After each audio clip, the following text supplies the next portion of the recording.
What's up sa inyo mga tropa? Alright, medyo matagal-tagal tayong walang upload. So ngayon magpapalit tayo ng clutch cable. Nabili ko to sa Star Bike ng 900. Okay, pakita ko lang sa inyo. So ito yung nabili kong clutch cable pang Raider Carb 150. Ayan, baka sabihin nyo ano yan, replacement. SGP to mga tropa. Ayan, legit na SGP. Kung gusto nyo palang bumili ng mga original na parts ng Raider Carb or 150 Fi, puntahan nyo na sa bayan, Star Bike. Halos nandun lahat ng mga parts ng Suzuki Raider 150, Raider Carb or Raider 150 Fi. So ito yung patunay na legit yung bili natin. Ayan, yung price nya, kung mapapansin nyo, 900. Tapos may binili pa akong isa, clutch switch. Ayan, isa rin clutch switch. Yan ay kakabit ulit natin kasi yung pinalitan natin dati is replacement lang yon, kaya bumili tayo ng original. So ang clutch switch naman ng pang carb 350. Ayan, ang total ng binili natin is 1,250 lahat. Ayan, ito ikakabit natin dito sa Raider 150 natin. Ayan mga tropa, tinanggal ko na yung headlight natin. Okay, eto. So tinanggal ko na para hindi tayo mahirapan magtanggal ng cable dito sa loob, kasi nakasabit pa yan dito, oh. Ayan, nakasabit pa yan dito, tapos may cable tie pa dito. Tsaka dito mahirap magtanggal once na di mo anuan muna to, maluwagan yung dito. Okay, so ikakabit na natin yung bago ngayon.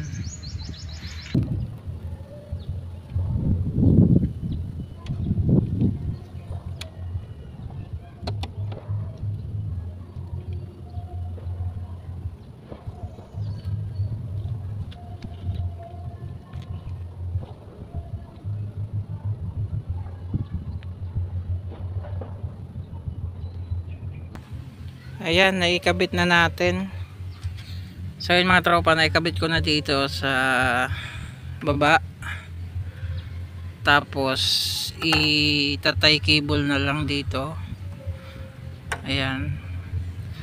Tapos dito ko pinadaan sa loob ng na to, ng bakal na to, para hindi siya lumabas. Tsaka dapat magkasama yung mga wire na yan, ito, tapos itong clutch switch, tsaka dito.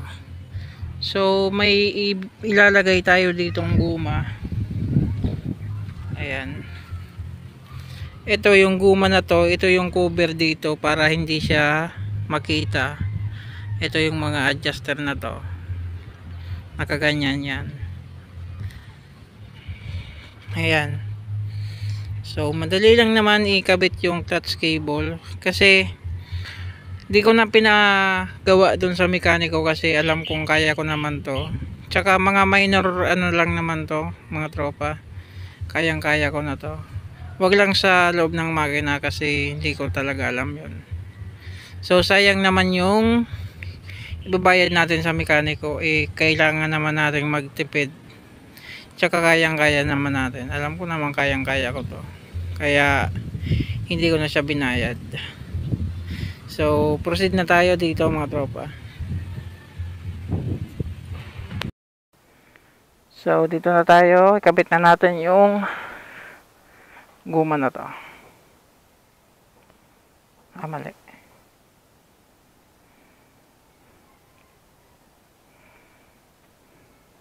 Yun. Tapos kabit dito sa loob. Ayan, bilis. Tsaka dapat nakasentro pala to. Yung line na yan, nakasentro yan para maipasok yung cable na to. Okay, yung line na yan, dapat magkakahilira yung gap nila. Tapos mabilis lang ipasok yung cable. So hindi siya kayang pasok, kaya luluwagan natin dito. So may luwagan.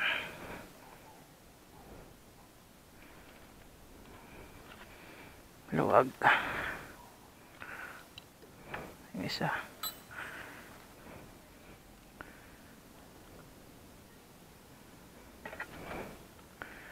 Kailangan ng isa pa. Luwagan natin.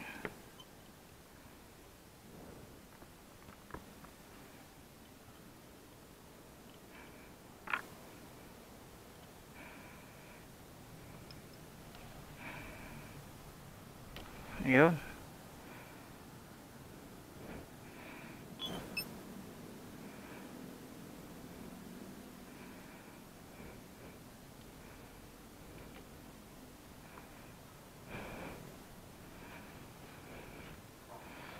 Tapos hatakin natin dito.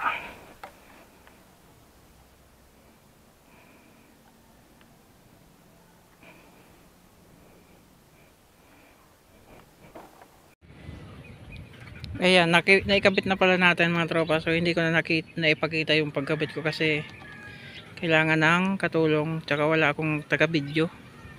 Madali lang naman yan mga tropa, kaya kayang-kaya nyo din naman yan.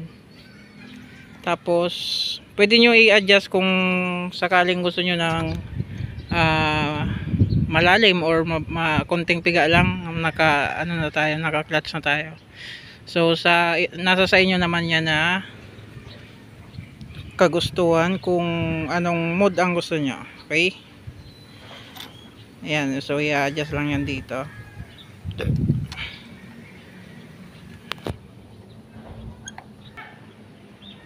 So mas maganda talaga pag SGP or original na pyesa ikakabit natin kasi maganda tingnan. Tapos ito ano lang natin to dito. Yan. Talian natin para hindi siya lumabas. Hirap talaga dito mga tropa pag walang taga video. Ayan, yan natin, ikabit ko muna. So yun mga tropa, maraming salamat at sana makatulong tong video na to. So sa mga ganitong sa mga ganitong problema mga tropa, ako na rin naman ang gumagawa, kaya medyo nakakatipid tayo sa labor ng pag may maintenance ng motor natin. So mga basic lang naman to, kaya hanggang dito na lang mga